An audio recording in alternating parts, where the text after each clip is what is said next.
Communiqué du Conseil des ministres du 17 octobre 2022. Le Conseil des ministres s'est réuni ce lundi 17 octobre 2022 sous la présidence de son Excellence M. Faure Eswazimna Gnassingbé, président de la République. Le Conseil a examiné un avant-projet de loi, 3 projets de décret et écouté 4 communications. Au titre de l'avant-projet de loi, le Conseil a examiné l'avant-projet de loi modifiant la loi numéro 2018-005 du 14 juin 2018 portant code foncier et domanial. L'examen de ce texte répond à la nécessité de modifier la réglementation instituée par la loi de 2018, notamment en ce qui concerne la procédure exceptionnelle d'expropriation, en prenant en compte les leçons tirées de la mise en œuvre des procédures existantes. En effet, la mise en œuvre de ces procédures a révélé une trop grande complexité et un coût prohibitif pour l'État. Afin de faire face à cette situation, le présent avant-projet de loi vise à modifier la législation encadrant la mise en œuvre des procédures d'urgence afin d'instituer notamment des formalités davantage simplifiées et des délais raccourcis. Au titre des projets de décret, le Conseil a examiné et adopté en deuxième lecture le projet de décret portant organisation et fonctionnement du Centre national de cinéma et de l'image animée, CNCIA, s'inscrivant dans la poursuite des réformes engagées par le gouvernement à travers l'axe 3 de la feuille de route gouvernementale. Le présent texte permet d'assurer une meilleure efficience du secteur du cinéma togolais. En effet, la CNCIA aura pour mission de veiller à l'exécution des mesures législatives et réglementaires applicables aux différentes professions cinématographiques et audiovisuelles et de faire la promotion du secteur. L'adoption du présent décret permettra à notre pays de disposer de véritables industries de cinéma susceptibles de créer de l'emploi et de générer de la richesse conformément aux ambitions du gouvernement.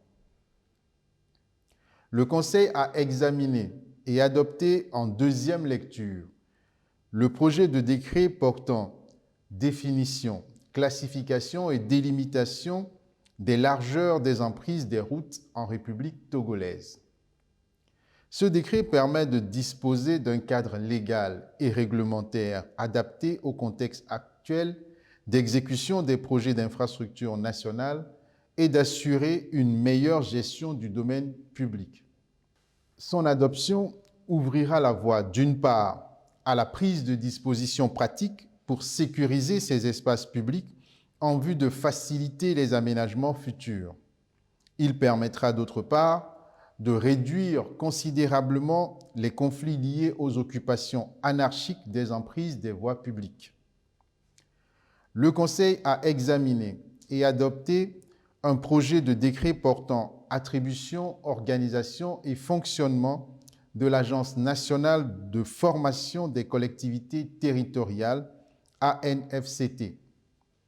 Conformément à la vision de son Excellence Monsieur le Président de la République, l'ANFCT a été créée en vue d'assurer la formation des élus locaux et des personnels des collectivités territoriales, ainsi que des agents de l'État impliqués dans le processus de décentralisation.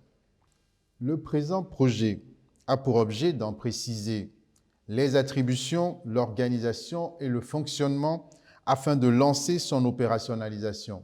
Ceci dans le but de poursuivre et d'approfondir le processus de décentralisation, soutenir la performance des collectivités territoriales et communiquer une véritable culture de l'action publique au niveau local. Cette agence sera installée à Blita dans la région centrale afin de marquer son ancrage territorial et sa proximité avec les acteurs des collectivités territoriales. Au titre des communications, le Conseil a écouté une communication relative aux procédures d'expropriation en République togolaise présentée par le ministre de l'Urbanisme, de l'Habitat et de la Réforme foncière.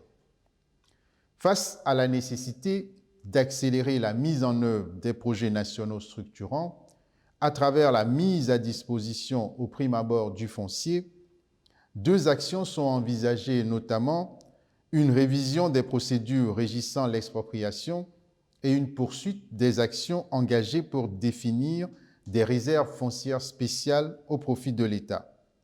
Un avant-projet de loi modificatif sera pris pour mieux préciser ces actions. Le Conseil a ensuite écouté une communication relative à l'occupation anarchique et illégale des emprises des voies présentée par le ministre des Travaux publics. La présente communication a pour objet de relever les problèmes auxquels le gouvernement est confronté aujourd'hui dans la gestion des emprises des routes et de proposer des approches de solutions. En effet, la problématique de la gestion des emprises du réseau routier prend de plus en plus de l'ampleur face aux défis nés des occupations anarchiques du domaine public et à l'extension non maîtrisée des agglomérations au détriment de la sécurité routière. Des mesures et actions sont envisagées pour résoudre cette problématique afin de permettre à notre pays de disposer de villes pittoresques, agréables et attrayantes.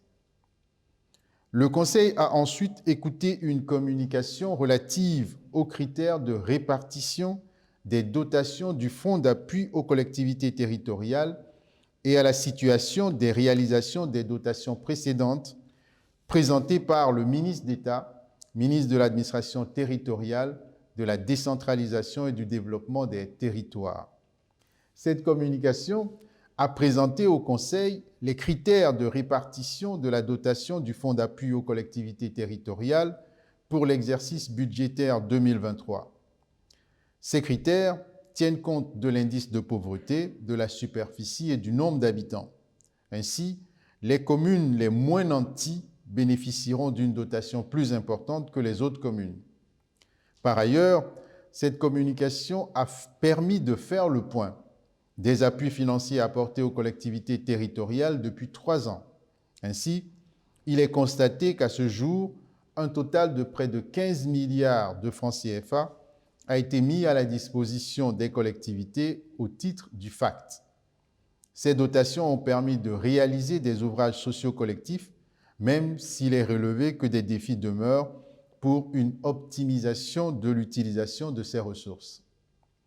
Le Conseil a enfin écouté une communication relative à la cérémonie officielle de levée de drapeau suite à l'adhésion du Togo au Commonwealth, présentée par le ministre des Affaires étrangères, de l'intégration régionale et des Togolais de l'extérieur.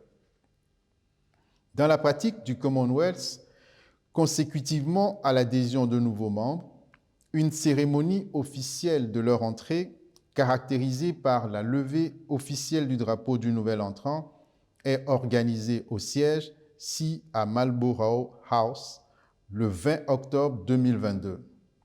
En marge de cette manifestation pleine de symboles, le Togo présentera ses principales caractéristiques économiques, culturelles et sociales aux participants aux différentes sessions. Pour rappel, le Togo a été admis le 25 juin 2022 lors de la réunion des chefs de gouvernement du Commonwealth tenue à Kigali au Rwanda comme 56e membre de la communauté. Fait à Lomé le 17 octobre 2022, le Conseil des ministres.